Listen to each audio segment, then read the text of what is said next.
Hello students, C programming language की lecture series में आपका स्वागत है।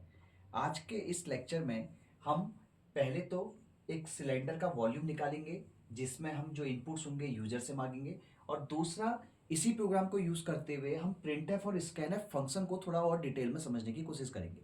तो सबसे पहले मुझे मालूम होना चाहिए कि जैसे मुझे अगर वॉल्यूम सिलेंडर का निकालना है तो सिलेंडर के वॉल्यूम का जो फॉर्मूला होता है वो होता है pi into r square into h, जहां पर हमारा आर होता है बेस का रेडियस और एच हमारी होती है हाइट।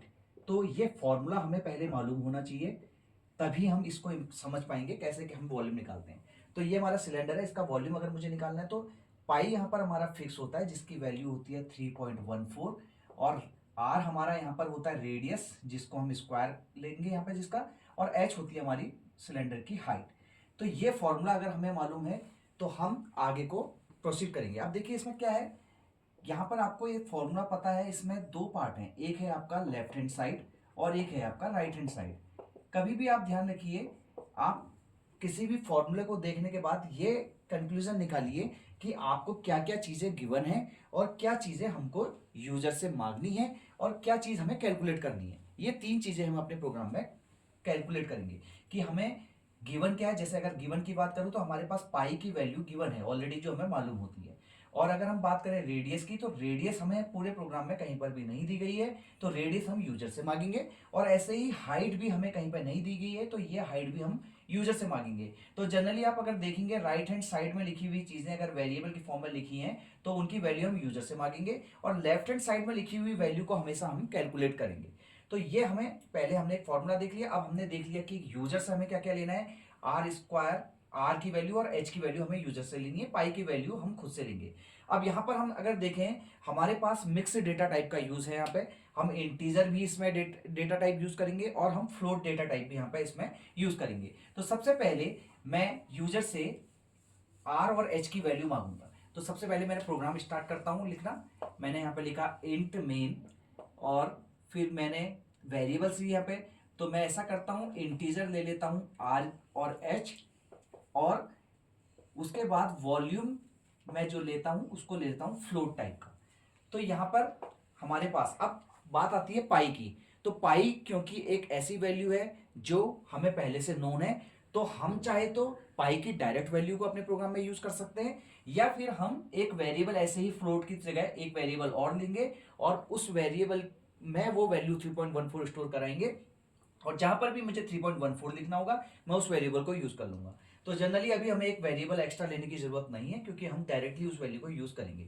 अब यूजर से सबसे पहले मैंने आर और एच मांगना है, तो मैंने एक मैसेज लिखा, enter the value of radius and height. तो मैंने यहां पे यूजर से रेडियस और हाइट यहां पे मांग लिया। अब देखिए हमको स्कैन करना है उनको, तो यहां पर परसेंट, देखिए अब मुझे इस बात को समझिए कि रेडियस और हाइट दोनों के लिए हमने इंटीजर डेटा टाइप लिया है।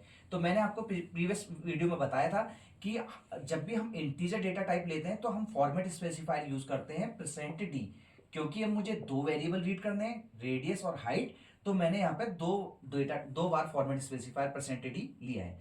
अब यहां पर मैंने लिखा %r और %h।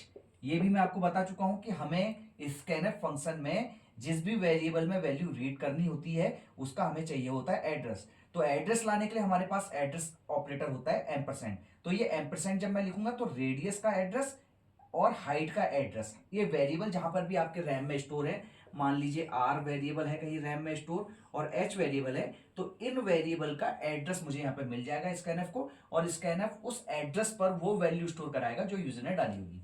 अब यहां पर मेरे पास आर और एच आ चुके हैं। अब मैं यहाँ पे v equal to pi r square h formula apply करूंगा। तो यहां पे ध्यान रखिएगा मैं ये सिंबल यूज नहीं कर सकता, ये सिंबल जो है हमारा सी लैंग्वेज में सपोर्ट नहीं करता, तो हम डायरेक्टली इसके बदले वैल्यू यूज करेंगे 3.14 इंटू, अब इतना हमें ध्यान रखना है कि हम आर स्क्वायर भी ऐसे डायरेक्ट नहीं लिख सकते, तो आपको आर को यहाँ पर हमको इस बात का ध्यान रखना है कि ये हम ऐसी गलती ना करें कि हम इसको मैथमेटिक्स समझ के अपनी प्रॉब्लम्स यहाँ पे इंप्लीमेंट कर रहे हैं, ऐसा नहीं। आपको आर स्क्वायर लिखना है तो आर स्क्वायर लिखने के इसमें दो तरीके हैं, एक है पावर फंक्शन और या फिर मैं डायरेक्टली आर को दो बार इस तरह से लिख दूंगा आर इंटू आर, तो आर स्क्वायर हो गया। और उसके बाद इसमें मैं मल्टीप्लाई कर दूंगा एच, हाइट को मैंने मल्टीप्लाई कर दिया, उसके बाद मैंने यहाँ पर लिख दिया सेमी कॉलन, तो पाई आर स्क्वायर एच यहाँ पर मेरा फॉर्मूला बन गया। अब v कैलकुलेट करने का मेरा इस फॉर्मूले से मेरा v कैलकुलेट हो जाएगा और v की वैल्यू को मैंने प्रिंट करना है, तो मैं सिंपल लिखूंगा प्रिंट एफ। अब देखिए v का डेटा टाइप मेरा क्या है, फ्लोट, तो यहां पर मैं परसेंटेज डी नहीं लिखूंगा क्योंकि v मेरा फ्लोट है। फ्लोट के लिए मेरे को फॉर्मेट स्पेसिफायर मालूम होना चाहिए कि जैसे इंटीजर के लिए परसेंटेज डी होता है, ऐसे ही फ्लोट के लिए मेरे पास होता है परसेंट एफ। अब मैंने यहाँ पे v की वैल्यू को प्रिंट करा दिया और उसके बाद मैंने यहाँ पे लिखा रिटर्न 0 और अपने मेन प्रोग्राम के यहाँ पे बॉडी को क्लोज मैंने कर दिया। तो ये जनरली आपका यूजर से आर और वैल्यू के लिए प्रॉम्प्ट करेगा। पहले स्क्रीन पर लिखेगा enter the value of radius, उसके बाद प्रॉम्प्ट करेगा स्क्रीन पर और यूजर जैसे ही आर और एच की वैल्यू डालेगा वो वैल्यू आर और एच वेरिएबल में स्टोर हो जाएंगी। उसके बाद मेरा वी कैलकुलेट होगा इस फॉर्मूले से और उसके बाद वी की वैल्यू स्क्रीन पर प्रिंट हो जाएगी। अब मैंने अभी आपको बताया था कि हम इसमें प्रिंटएफ और स्कैनएफ का यूज भी थोड़ा सीखेंगे, तो अब हमें वो समझना है कि हमको क्या चीजें ध्यान रखनी है प्रिंटएफ स्कैनएफ को यूज करते समय। आप देखिए मैंने जब स्कैनएफ में परसेंट डी यूज किया तो मैंने इस डेटा टाइप के अकॉर्डिंग, जो आर और एच का डेटा टाइप है उसके अकॉर्डिंग यूज किया।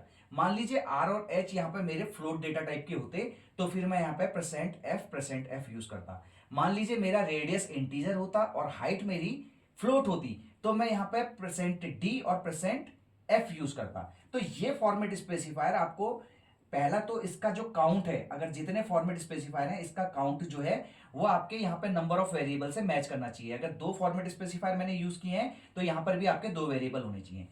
दूसरी चीज जो स्टूडेंट्स गलती करते हैं मैं वो आपको बता दूं, जैसे डबल कोट्स आपका यहाँ पर मैंने फॉर्मेट स्पेसिफायर को डबल कोट्स में क्लोज किया है, कई स्टूडेंट इस डबल कोट्स को यहाँ पे ना क्लोज करके इधर पे क्लोज कर देते हैं, तो इस केस में आपका ये प्रोग्राम कंपाइल एरर नहीं देगा। ध्यान रखिएगा जब भी हम अपने प्रोग्राम को चलाते हैं कंपाइल करते हैं तो अगर आपके प्रोग्राम में कुछ सिंटैक्स एरर होती है तो वो आपका कंपाइलर उसको वहीं पे एरर की लिस्ट आपको दे देता है और उससे आगे आपको एग्जीक्यूट करने का ऑप्शन नहीं देता। तो कंपाइलर एरर तो एक बार को आपके अगर पास आया तो आप उसको रिजोल्व कर सकते हैं, लेकिन रन टाइम एरर आया, रन टाइम एरर जैसे लॉजिकल एरर वगैरह होते हैं आपके, अगर रन टाइम एरर आ गया तो आप उस एरर को ढूंढने में हो सकता है आपको परेशानी हो। तो ये चीज आपको ध्यान रखेंगे, ये एक रन टाइम एरर आएगा तो यहाँ पर हमको इस बात का ध्यान रखना है कि ये डबल कोट्स वहां पे ना लगा के हमको यहाँ पे लगाना है।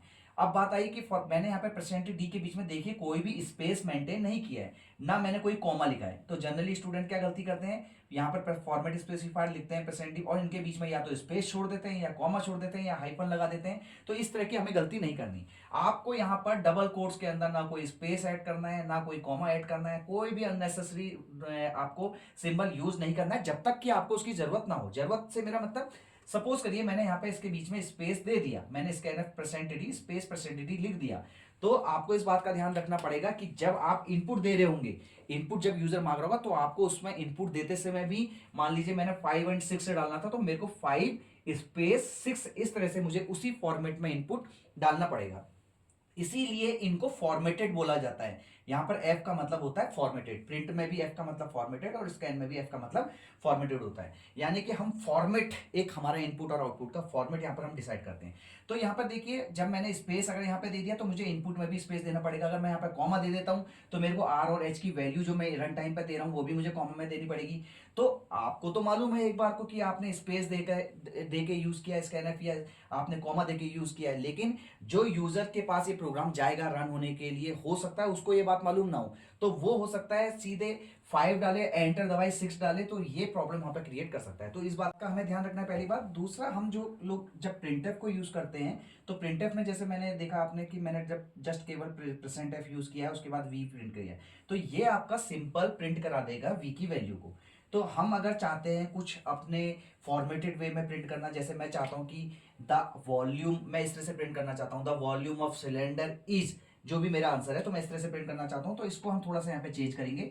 मैं यहाँ पे लिखूंगा the volume of cylinder is. अब देखिए स्क्रीन पर ये टेक्स्ट आपका एग्जैक्टली ऐसे ही प्रिंट हो जाएगा, the volume of cylinder is. अब इस के बाद मैं क्या वैल्यू प्रिंट कराना चाहता हूं, तो वो वैल्यू के लिए मैं यहाँ पे लिखूंगा परसेंट एफ और यहाँ पे डबल कोट्स क्लोज कर दूंगा। तो अब देखिए the volume of cylinder is percent F, ये परसेंट एफ को प्रिंट नहीं करता, मैं आपको पहले भी बता चुका हूं कि हमारे फॉर्मेट स्पेसिफायर प्रिंट नहीं होते। तो the volume of cylinder is percent F के बदले वो एक सोर्स मांगेगा हमसे, सोर्स में हम यहाँ पे नाम दे देंगे वी का, तो यहां पर वो प्रिंट करा देगा इस तरह से the volume of cylinder is, मान लीजिए 32.8 आया तो 32.8 प्रिंट करा देगा। इस तरह से आपको प्रिंट होना है। अब यहाँ पे हमको एक चीज ध्यान रखना है, मान लीजिए मेरा आंसर आ रहा था 32.861341, इस तरह से मेरा आंसर आ रहा था। अब मैं चाहता हूं कि मेरा जो आंसर आए वो पॉइंट के केवल 2 ही प्लेसेस तक आए, प्रिसीजन मेरा इतना रहे। तो यहां पर जो परसेंट एफ मैंने यूज किया है, वहां पर परसेंट एफ यूज करने के बदले मैं यहाँ पे यूज करूंगा परसेंट 2f। तो ये जो point 2f, percent point 2f, तो पॉइंट जो है मेरा 0.3 0.4 जो भी मैं लिखूंगा यहाँ पे, मेरा डेसिमल के उतने ही प्लेसेस तक यहाँ पे वैल्यूज को प्रिंट करेगा। और यहां पर अभी हमारा फॉर्मेट स्पेसिफायर जो यूज हुआ है परसेंट एफ यूज हुआ है। मान लीजिए डबल होता तो डबल के केस में हम यहाँ पे एफ ना यूज करके एल एफ यूज करते हैं, परसेंट एल एफ। तो आप कभी भी आपको ये चीज देखनी है कि आपको अगर प्रिसीजन बहुत ज्यादा चाहिए, डबल प्रिसीजन चाहिए, तो मैं फ्लोट ना यूज करके वहां पे डबल यूज कर लूंगा, मैं इसको डबल भी लेता तो कहीं पर भी मेरे चेंजेस किस इसमें होते हैं, मैं यहाँ पे परसेंट एफ की जगह परसेंट एल एफ लिखता। और अगर मुझे प्रिसीजन चाहिए तो मैं पॉइंट के जो भी है इस, वरना आप सिंपल, अगर आपको ऐसा प्रिसीजन का कोई टेंशन नहीं है तो आप सीधे डायरेक्ट यहाँ पे परसेंट एफ या परसेंट एल एफ उसके अपने नीड के अकॉर्डिंग लिख सकते हैं। तो हमने देखा कि प्रिंट एफ और स्कैन एफ को भी यूज करना है हमें अगर, तो हमें हर चीज का ध्यान रखना है कि किस तरह से हम कहां पर हमको ये फॉर्मेट स्पेसिफायर लेना है, स्कैन एफ में कैसे इसका ध्यान रखना है, और प्रिंट कराते समय कहां पर मुझे किस फॉर्मेटेड में टेक्स्ट प्रिंट करना है, टेक्स्ट के साथ मुझे वेरिएबल की वैल्यू प्रिंट करनी है, तो इस तरह से हम इसको फॉर्मेट कर सकते हैं। तो ये आपका पूरा प्रोग्राम कंप्लीट हुआ।